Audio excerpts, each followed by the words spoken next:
Hello everyone, ನಾನಿವತ್ತು ಬೆಳಗಿನ ತಿಂಡಿಗೆ ಅತಿ ಸುಲಭವಾಗಿ ಮತ್ತು ಹೆಲ್ತಿಯಾಗಿ ಯಾವ ರೀತಿ ಒಂದು ಲೆಮನ್ ರೈಸ್ ಮಾಡೋದು ಅಂತ ತೋರಿಸ್ಕೊಡ್ತೀನಿ ಬನ್ನಿ.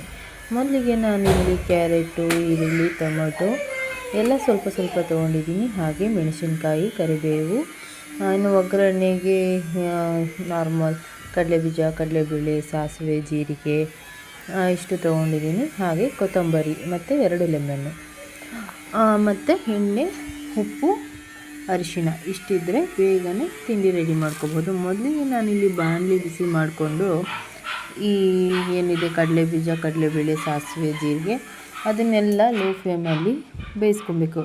ಹೈ ಫ್ಲೇಮಲ್ಲಿ ಬೇಯಿಸಿದ್ರೆ ಸಿರೋಗ್ಬಿಡುತ್ತೆ ಮತ್ತು ಒಳಗಡೆ ಬೆಂದಿರಲ್ಲ. ಲೋ ಫ್ಲೇಮಲ್ಲಿ ಬೇಯಿಸ್ಕೊಂಡ್ರೆ ಇದು ತಿನ್ನಬೇಕಾದ್ರೆ ತುಂಬ ಕ್ರಿಸ್ಪಿಯಾಗಿ ಸಿಗುತ್ತೆ. ಸೊ ಲೋ ಫ್ಲೇಮಲ್ಲಿ ಇಟ್ಕೊಂಡು ಬೇಯಿಸ್ಕೊಬೇಕು. ನಾನಿಲ್ಲಿ ಸ್ವಲ್ಪ ಎಣ್ಣೆ ಜಾಸ್ತಿ ತೊಗೊಂಡಿದ್ದೀನಿ, ಯಾಕಂದರೆ ಲೆಮನ್ ರೈಸ್ ಅಲ್ವಾ, ಸೊ ಅದಕ್ಕೆ. ಹಾಗೆ ನಾನು ಬೆಳ್ಳುಳ್ಳಿ ಲೆಮನ್ ರೈಸ್ಗೆ ತುಂಬ ರುಚಿ ಕೊಡುತ್ತೆ. ಹಾಗೆ ಮೆಣಸಿನ್ಕಾಯಿ, ಕರಿಬೇವು, ಈರುಳ್ಳಿ ನಾನು ಒಂದು ಹಾಫ್ ತೊಗೊಂಡಿದ್ದೀನಿ ದೊಡ್ಡ ಸೈಜಲ್ಲಿ. ಚಿಕ್ಕದಿದ್ದರೆ ಒಂದು ತೊಗೊಬೋದು. ವಿತೌಟ್ ಆನಿಯನ್ ಕೂಡ ಮಾಡ್ಬೋದು, ಚೆನ್ನಾಗಿರುತ್ತೆ. ಇಷ್ಟನ್ನು ಹಾಕಿ ಚೆನ್ನಾಗಿ ಫ್ರೈ ಮಾಡ್ಕೊಬೇಕು. ಅದಾದ ನಂತರ ನಾವು ಇದು ಸ್ವಲ್ಪ ಅಂದರೆ ಈರುಳ್ಳಿ ಸ್ವಲ್ಪ ಕ್ರಿಸ್ಪಿ ಆಗಾದರೆ ರುಚಿ ಚೆನ್ನಾಗಿರುತ್ತೆ. ನಂತರ ಕ್ಯಾರೆಟು, ಮಕ್ಕಳು ಮನೇಲಿ ಕ್ಯಾರೆಟ್ ತಿಂತಿಲ್ಲ ಅಂದರೆ ಈ ರೀತಿ ಯಾವುದೇ ಒಂದು ಅಡುಗೆ ಮಾಡಿದಾಗ ಸ್ವಲ್ಪ ಕ್ಯಾರೆಟ್ನ ತುರಿದು ಆ್ಯಡ್ ಮಾಡ್ಕೊಬೋದು. ಏನು ಟೇಸ್ಟ್ ಏನು ಬೇರೆ ರೀತಿ ಇರೋಲ್ಲ, ಸೇಮ್ ಇರುತ್ತೆ, ಸ್ವಲ್ಪ ಕಲರಾಗಿರುತ್ತೆ, ಚೆನ್ನಾಗಿರುತ್ತೆ. ಇದಾದ ನಂತರ ಟೊಮೊಟೊ, ಲೆಮನ್ ರೈಸ್ಗೆ ಟೊಮೊಟೊ ಯಾಕೆ ಹಾಕ್ಕೊಳ್ತಿದ್ದೀನಿ ಅಂದರೆ ಹುಳಿ ಮ್ಯಾನೇಜ್ ಆಗಲಿ ಅಂತ. ಈಗ ಕೆಲವು ಮನೇಲಿ ಲೆಮನ್ ರೈಸ್ ಮಾಡೋಕ್ಕೆ ಹೋದಾಗ ಲೆಮನ್ ಇರಲ್ಲ, ಸೊ ಈ ರೀತಿ ಒಂದು ಮೆಥಡಲ್ಲಿ ಮಾಡಿಕೊಂಡ್ರು ಕೂಡ ಸೇಮ್ ಯಾವುದು ಲೆಮನ್ ರೈಸ್ ಇರುತ್ತೆ ಅದೇ ರೀತಿ ಬರುತ್ತೆ. ಇದೇನಪ್ಪ ಲೆಮನ್ ರೈಸ್ ಅಂದ್ಬಿಟ್ಟು ಇಷ್ಟೊಂದೆಲ್ಲ ಹಾಕ್ತಿದ್ದಾರೆ ಅಂದ್ಕೊಂಬಿಡಿ. ಈ ರೀತಿ ಒಂದು ಸಲ ಮಾಡಿ, ತುಂಬ ಚೆನ್ನಾಗಿರುತ್ತೆ. ನಾವು ಇದಕ್ಕೇನಾದರೂ ಏನು ಹೇಳ್ತಾರೆ, ಲೆಮನ್ ಏನಾದರೂ ಹಾಕಿಲ್ಲ ಅಂದರೆ ಟೊಮೊಟೊ ಸ್ವಲ್ಪ ಜಾಸ್ತಿ ಹಾಕ್ಕೊಂಡ್ರೆ ಟೊಮೊಟೊ ರೈಸ್ ಥರ ಆಗುತ್ತೆ.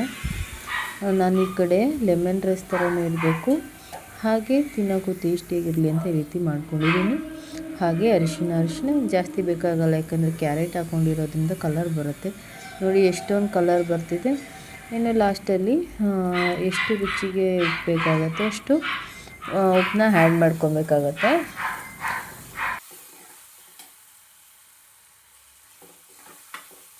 ಆದಮೇಲೆ ಮೇಲ್ಗಡೆ ಮಾತ್ರ ಹಾಕ್ಕೊಂಡ್ರೆ ಒಂಥರ ರುಚಿ ಸಿಗಲ್ಲ. ಕೊತ್ತಂಬರಿನ ಈ ರೀತಿ ಫ್ರೈ ಮಾಡುವಾಗಲೇ ಹಾಕ್ಕೊಂಡ್ರೆ ಅದ್ರ ರುಚಿ ಬೇರೆ ಥರನೇ ಇರುತ್ತೆ.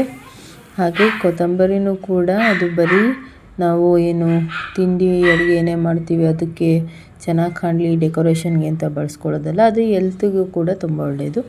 ನಂತರ ನಾನು ಲೆಮನ್ ಆ್ಯಡ್ ಮಾಡಿಕೊಂಡೆ. ಲೆಮನ್ ನಾನೊಂದು 2 ತೊಗೊಂಡಿದ್ದೆ. ಇದೇ ಸೌಟಿಗೆ ಹಾಕ್ಕೊಂಡಿದ್ದೀನಿ, ಬೇರೆ ಮತ್ತೆ ಪಾತ್ರೆ ಮಾಡ್ಕೊಳ್ಳೋದು ಅಂತ. ಇಷ್ಟು ಹಾಕ್ಕೊಂಡು ನೋಡಿ, ಇಷ್ಟು ಈ ರೀತಿ ಕಲರ್ಫುಲ್ಲಾಗಿ ಬರ್ತಿದೆ. ನಾನು ಯಾವುದು ಫಿಲ್ಟರ್ ಮಾಡಿಲ್ಲ, ಇದೇ ರೀತಿ ಕಲರ್ ಬರುತ್ತೆ ಕ್ಯಾರೆಟ್ ಹಾಕೋದ್ರಿಂದ. ನಾನಿಲ್ಲಿ ಆ ರೇಷನ್ ಅಕ್ಕಿ ಇರುತ್ತಲ್ಲ ಅದನ್ನೇ ನಾನಿಲ್ಲಿ ಚಿತ್ರಾನ್ನಕ್ಕೆ ಬಳಸ್ಕೊಳ್ತಿದ್ದೀನಿ. ಸ್ವಲ್ಪ ನೀರು ಕಡಿಮೆ ಹಾಕಿ ಮಾಡಿಕೊಂಡ್ರೆ ನಾರ್ಮಲ್ ಅಕ್ಕಿ ರೀತಿಯೇ ಬರುತ್ತೆ. ನನ್ನ ಮಗನಿಗಂತೂ ಇದು ತುಂಬಾ ಫೇವ್ರೇಟು. ಹಾಗೆ ಲಂಚ್ ಬಾಕ್ಸ್ಗೂ ಕೂಡ ಇದನ್ನೇ ಹಾಕಮ್ಮ ಅಂತ ಹಾಕ್ಸ್ಕೊಳ್ತಿದ್ದೇನೆ. ನಾನು ಸ್ವಲ್ಪ ಫ್ರೂಟ್ಸು ಹಾಗೆ ಲೆಮನ್ ರೈಸು ಎರಡನ್ನೂ ಮಿಕ್ಸ್ ಮಾಡಿ ಒಂದು ಲಂಚ್ ಬಾಕ್ಸ್ಗೂ ಹಾಕ್ಕೊಳ್ತಿದ್ದೀನಿ. ಹಾಗೆ ಮನೇಲೂ ಕೂಡ ಇದನ್ನೇ ತಿನ್ಕೊಂಡು ಹೋಗ್ತಾನೆ. ಮೇಲೆ ಸ್ವಲ್ಪ ತುಪ್ಪ ಹಾಕ್ಕೊಟ್ರೆ ತುಂಬಾ ಇಷ್ಟಪಟ್ಟು ತಿಂತಾನೆ. ನೀವು ಟ್ರೈ ಮಾಡಿ.